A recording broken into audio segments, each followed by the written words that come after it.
Tutur Tinular. Kali ini mengetengahkan episode kelima dengan judul Perguruan Lopanda. Mubajil merasa lega melihat kehadiran orang tua dengan cahaya obor di tangan kirinya itu.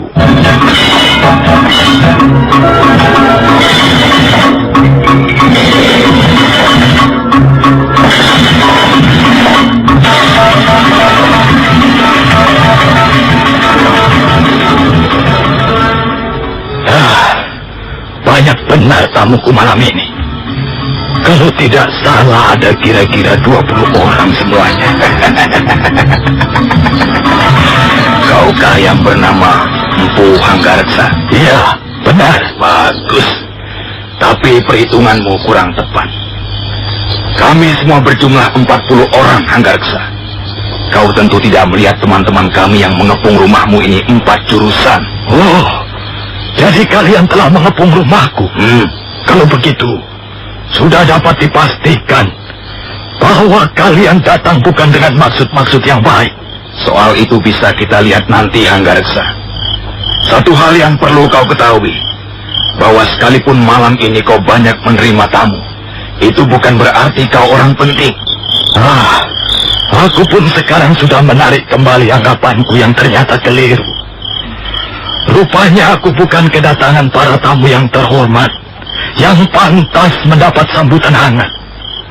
Rupanya kalian ini cuma sekelompok orang yang senang berkuda malam hari, sambil merampas harta benda orang lain. Hanggareksa, kami datang atas nama pemerintah Kediri. Oh, jadi kalian datang membawa amanat dari pemerintah Kediri. Ya, kalau memang benar, mestinya kalian bisa datang besok pagi. Kalau bisa mengutarakan apa maksud kedatangan kalian secara baik, dan kalian pasti akan mendapat sambutan yang pantas, sebagaimana layaknya seorang aparat kerajaan. Hanggareksa, sekarang adalah zaman Kediri, zaman Singasari, zaman di mana kau bisa amukti wibawa bersama Kertanegara sudah berlalu. Sekarang kau bukan lagi Hanggareksa yang ternama, Hanggareksa yang dihormati masyarakat luas karena jasa-jasanya pada negara. Iya. Perkataanmu itu benar sekali. Aku bukan lagi Empu Hanggareksa yang dulu. Aku sekarang tinggal sepotong tulang yang dibungkus kulit keriput. Bagus. Kalau kau mau mengakui keadaanmu sekarang. Tapi sangat disayangkan, mestinya kau hidup dengan sedikit berhati-hati dan tidak perlu merasa menjadi orang yang perkasa lagi. Mestinya kau hidup untuk dirimu sendiri, Hanggareksa. Uruslah dirimu sendiri yang tinggal puing-puing diliputi debu usia tuamu. Tapi mengapa kau masih juga merasa gagah? Merasa punya nyali untuk memberikan tempat penampungan seorang wanita pelarian? Apakah kau tidak tahu bahwa dengan begitu kau telah melakukan suatu kebodohan besar? Kamu pastilah pemimpin rombongan. Apa kau tidak bisa bicara lebih jelas dan lugas? Hanggareksa, minggirlah. Prajurit-prajurit itu akan segera menggeledah rumahmu. Untuk apa mereka menggeledah rumahku? Apa yang mereka cari? Kalian mau apa dariku? Kebo Keluyur? Iya, Tuan. Turunlah dari punggung kudamu. Selanjutnya kau tahu apa yang harus kau lakukan. Baik, Tuan. Hei, Pak Tua, berilah aku jalan untuk memasuki pintu rumahmu. Dengan cara seperti ini, aku tidak akan pernah mengizinkan seorang pun memasuki pintu rumahku. Aku tidak perlu minta izin. Dan aku melarangmu memasuki rumahku. Selangkah lagi kau mendekat, aku tidak akan tinggal diam. Tua bangka tak pandai mengukur diri. Kalau kau melarang, aku akan memaksa. Rupanya kau lebih menyukai kekerasan, ya?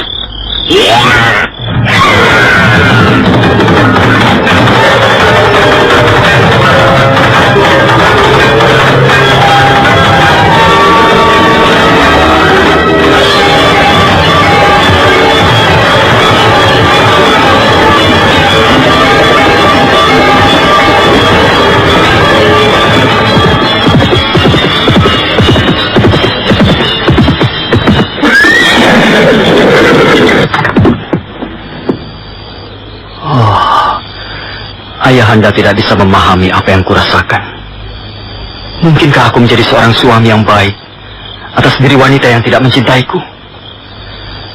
Aku hanya menjadi suami di atas upacara, bukan suami yang sesungguhnya. Karena perkawinanku dengan Meisin tidak berdasarkan ketulusan sebuah cinta. Aku sudah berusaha bersikap wajar, tapi sampai kapan aku bisa menipu diri sendiri?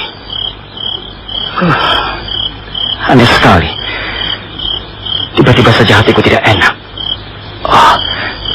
Jangan-jangan Meisin tersinggung, lalu berbuat nekat lagi. Aku memang tidak bisa kehilangan wanita itu. Walaupun aku juga tidak bisa mencintainya dengan sepenuh hatiku. Rasanya ada sebuah noda atau cacat yang mengganggu hubungan kami. Baiklah, aku harus kembali. Aku khawatir terjadi apa-apa atas diri wanita itu.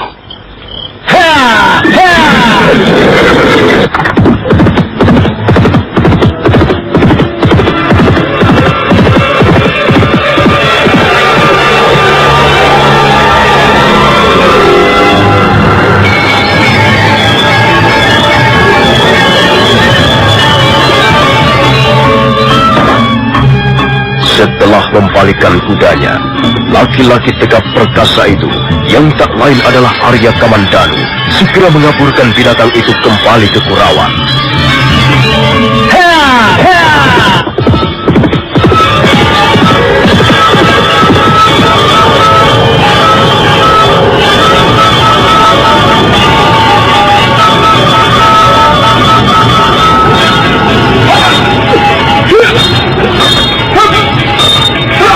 Sementara itu, Anggarasa masih bertarung melawan Kebo Buyur.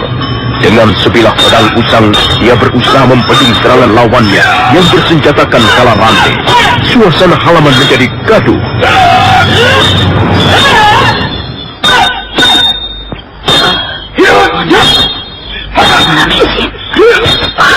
Rupanya Nona sudah terbangun juga. Ada keributan di halaman, Nyi Rongkot? Ya, rupanya begitu, Nona. Mungkin ada beberapa orang datang untuk merampok. Tadi ku dengar mereka mengaku prajurit-prajurit dari Kediri ini. Dan sepertinya aku mengenal suara orang yang menjadi pimpinan rombongan. Sudahlah, Nona. Lebih baik Nona pindah saja ke kamar belakang. Kita bersembunyi di sana dan mengunci semua pintu serta jendela. Ayo, mari Nona. Jangan di sini. Kita cari tempat yang lebih aman.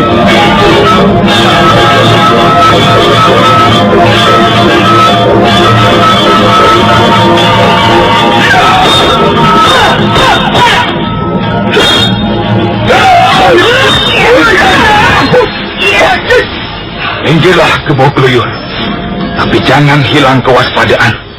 Tutuplah semua lubang yang kemungkinan bisa digunakan orang tua itu untuk meloloskan diri. Awasi samping rumah dan gandok di depan itu. Baik, Tuan. Nah, bagaimana Anggareksa? Kau masih tetap membandel? Aku tidak tahu apa sebenarnya maksud kalian. Aku hanya mempertahankan apa yang menjadi hakku. Orangmu itu tadi bermaksud memasuki rumahku dengan cara tidak sopan dan memaksa. Maka aku terpaksa pula untuk menghalang-halanginya. Kau telah mencegah orangku.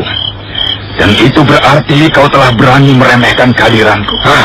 Aku tidak kenal siapa dirimu. Dan aku sangat menyayangkan mengapa malam-malam begini terjadi keributan di halaman rumahku. Jadi kau belum mengenal siapa aku? Kau akan gemetar ketakutan dan mungkin sikapmu akan berubah kalau kau sudah mengenal orang yang sedang mengajakmu bicara ini. Sambi? Iya, Kakang. Coba, supaya orang tua itu tidak penasaran. Tolong kau perkenalkan siapa diriku. Baik, Kakang. Hai, Empu Hanggareksa. Mungkin kau pernah mendengar seperti apa dahsyatnya Aji Segara Geni. Mungkin kau juga pernah mendengar seperti apa ampuhnya tongkat pencabut roh. Dan mungkin kau tahu di mana letaknya lereng Gunung Tengger. Nah, toko pendekar di sebelah kananku inilah yang bernama Empu Tong Baja. Toko dari lereng Tengger. tokoh yang memiliki 2 macam senjata pengantar maut itu. Iya. Jadi sekarang ini, aku sedang berhadapan dengan seorang pendekar pilih tanding yang bernama Putong Bajil. Iya, benar. Bagaimana perasaanmu setelah berhadapan dengan tokoh kenamaan itu? Ya, tentu saja aku merasa sangat gembira.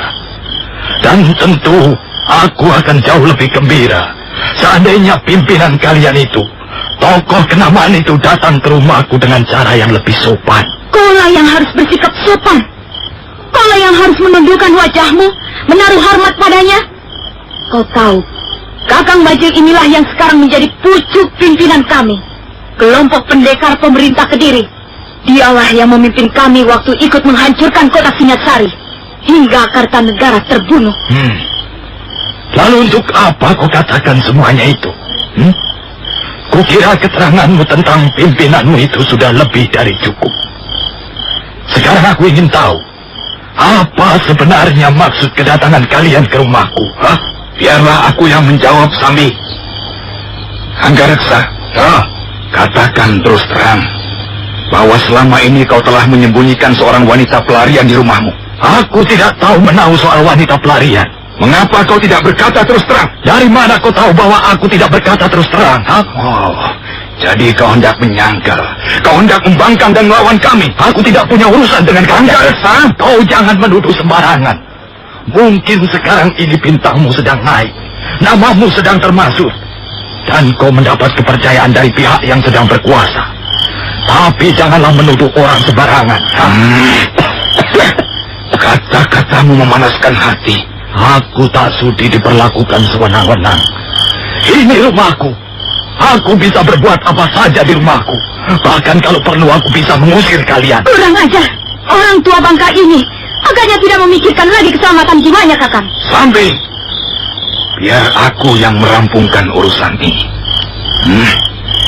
Jadi kau masih tidak mau mengakui, masih berusaha menyangkal bahwa kau menyembunyikan wanita pelarian itu?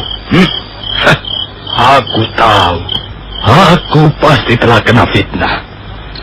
Pasti ada orang yang tidak senang padaku, lalu dia berusaha melancarkan fitnah. Ya, memang benar. Ada orang yang tidak senang padamu. Mungkin dia telah memfitnahmu, tapi mungkin juga keterangan yang diberikan pada kami ada benarnya. Nah, Anggareksa, kau akan segera tahu siapa orangnya.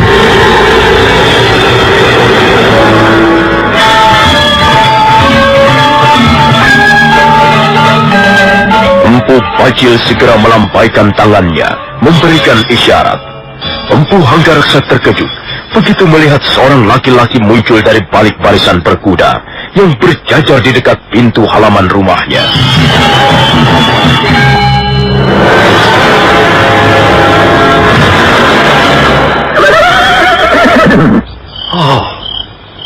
Dwipangga. Arya Dwipangga. Benarkah kau Arya Dwipangga? Iya, saya Arya Dwipangga. Bagus. Bagus sekali kelakuanmu, Dwipangga. Kau memang anak mursal, anak durhaka. Tapi aku sama sekali tidak menduga bahwa kau bisa berbuat sejahat ini. Berapa kau diupah oleh orang-orang itu?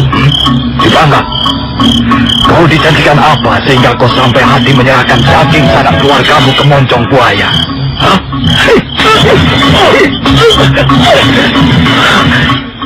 Ayahanda keliru. Aku melakukan ini semua bukan untuk mencari upah. Lalu untuk apa, Ger? Untuk apa? Aku hanya sekedar melakukan tindakan balasan. Jadi kau sakit hati rupanya. Tentu saja aku sakit hati.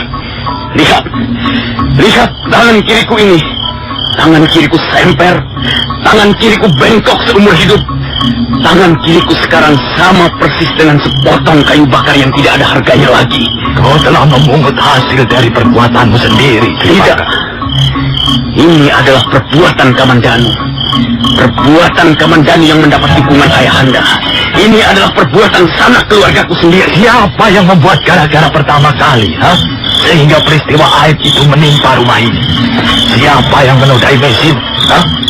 Siapa di antara keluarga kita ini yang senang berbuat cabul tanpa memikirkan nama baik, tanpa memikirkan akibatnya di kemudian hari? Apa setan dengan semua itu? Saya tidak peduli. Saya hanya mau membalas sakit hati. Saya telah dibuat cacat seumur hidup, dan saya akan menempuh jalan apa saja demi membalaskan sakit hati saya. Biar semuanya ikut merasakan sakit hati saya. Saya tidak peduli lagi. Apakah keluarga ini akan utuh atau sebaliknya akan bubar, akan hancur berantakan. Bagus sekali. Kau memang anak jempolan. Tidak percuma Anggareksa mempunyai anak seperti Arya Dwipangga. Kau pintar seperti setan. Kau jahat seperti serigala. Ayahanda boleh memaki-maki saya sesuka hati. Ayahanda boleh menyimpah 1000 kali sehari. Tapi saya sudah merasa puas. Sebentar lagi ayahanda juga si tengik Kamandanu itu akan berurusan dengan pemerintah Kediri. Kutu busuk. Kubunuh kau. Kubunuh kau.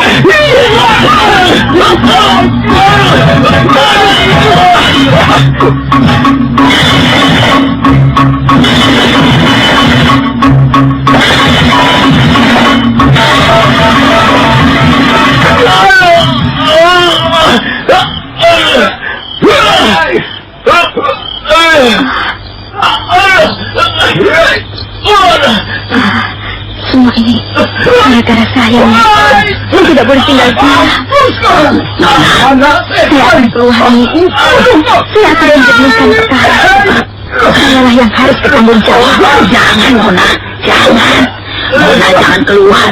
Mereka pasti akan menangkap Nona. Bisa saja, Nona. Saya memang sudah seharusnya ditangkap, nih. Saya seorang wanita pelarian. Saya mempunyai kesalahan pada pemerintah Kediri. Nona sudah menceritakan semuanya. Dan menurut pendapat saya, Nona tidak bersalah. Prajurit-prajurit Kediri itulah yang salah. Mereka kelewat kejam. Mereka memperlakukan seorang wanita sewenang-wenang.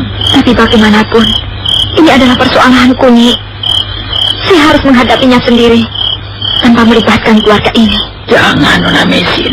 Jangan. Saya akan menyerahkan diri. Saya akan mengambil alih persoalan ini dari tangan Ayahanda Anggareksa. Kasihan beliau, Nyi, kalau harus menanggung beban yang berat gara-gara saya. Sayalah yang harus bertanggung jawab, Nyi. Karena memang sayalah yang mereka cari-cari selama ini, Nyi. Oh, jangan, Nona Mesin. Jangan. Menyerahkan diri pada orang-orang seperti itu tidak akan mendapatkan keadilan.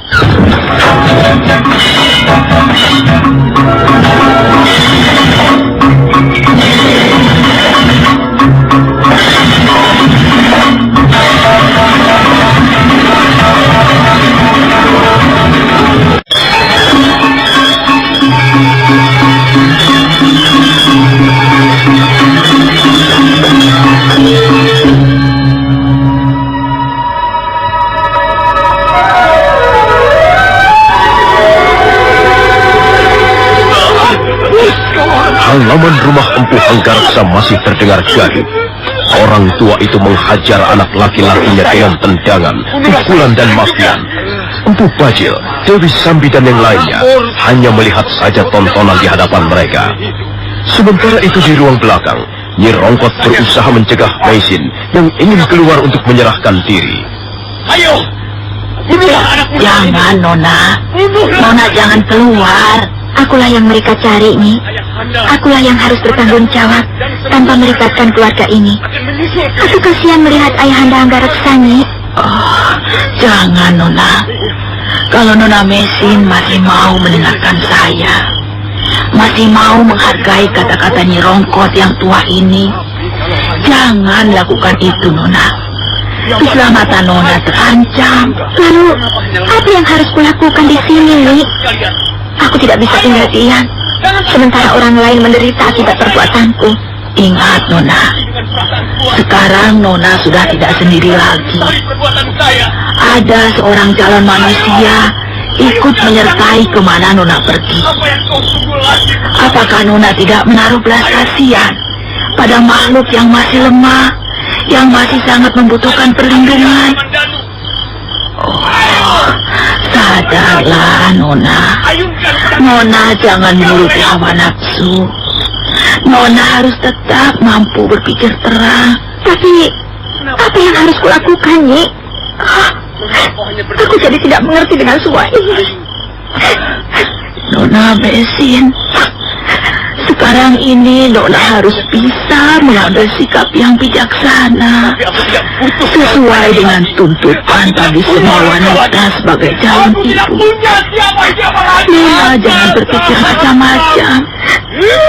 Tugas dan kewajiban Nona sekarang yang paling utama dan paling mulia adalah menyelamatkan ini, seorang bayi manusia